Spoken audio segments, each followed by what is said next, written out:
Onu tushuntirib beraverasizlarmi bu nima ish qiladi?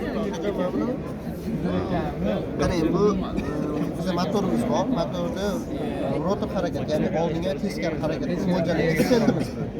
Biroz shassida lineyaga qo'yib qo'ygan. Pускateli bor. Uch fazali ishlaydi bu. Xo'p, bunda relelari bor. Bizda hozir endi nima deydi? Dastur kompyuter kerak. Kompyuter orqali PLK qilamiz.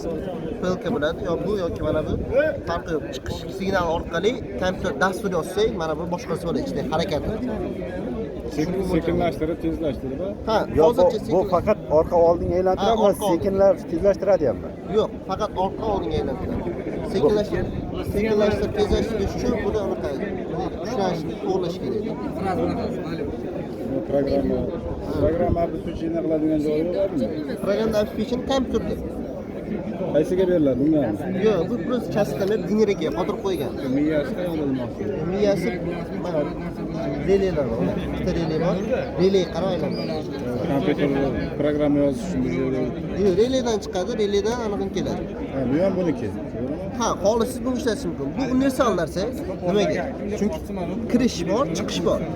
Kirish bilan chiqishni ulaysiz bo'ldi. Ichidagi mana asosiy miya mana bu hisoblanadi. Buni o'zini mana bu yoqda ochsangiz mana porti bor. Port orqali Ethernet portiga o'xshagan port orqali kompyuterda buni separatan nuqtasi bor.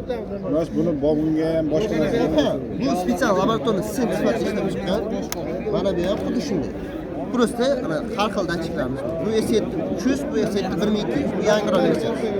Bundan tashqari mana svetofor bilan simulyatsiya qiladigan dasturlarimiz bor, to'g'ri, stendlarimiz bor.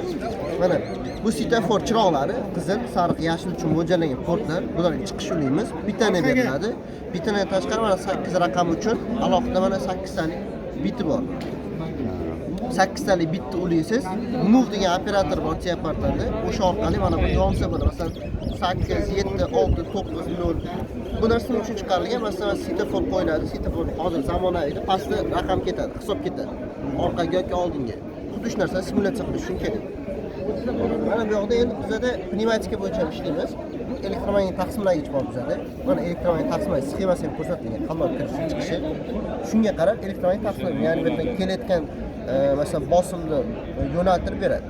Bundan tashqari mana pnevmatik bizada bir bosqichli klapanlarimiz, silindrlarimiz bor. Maqsad har xil ishlatilishi mumkin. Mana bu yoqda pitaniya bersangiz, ya'ni havo bersangiz, to'g'ri, pitaniyasi ham bo'lsa, mana bu narsa chiqib tushadi. Bu masalan qanday ishlatish mumkin? Konveyer bo'ladi. Konveyerda aylanadi, bir aniq joyga kelganda korobkaga itarib olish kerak. Itarib olganda signal beriladi va bu narsa ishlab itarib olish mumkin. Yoki bo'lsa qanaqadir signalni ochish yopish. Asosan yo'nalishimiz mana texnologiya jarayonlarini avtomatlashtirib